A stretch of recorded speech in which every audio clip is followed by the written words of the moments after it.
most magicians, I'll have you pick a card. For this one, I just need you to name one. 9 of diamonds. 9 of diamonds.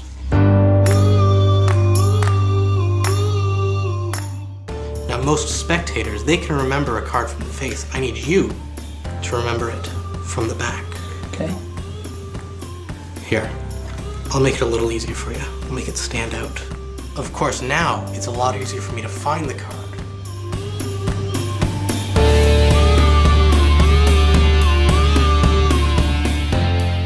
So with a little shake, we can change it back to normal.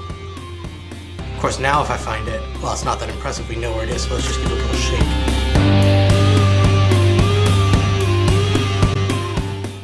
Morning, buddy. What's up? I can't get the trick out of my head. Look, come here. I want to show you something, all right? I want you to think about this. All right, come here. Come here. Yeah.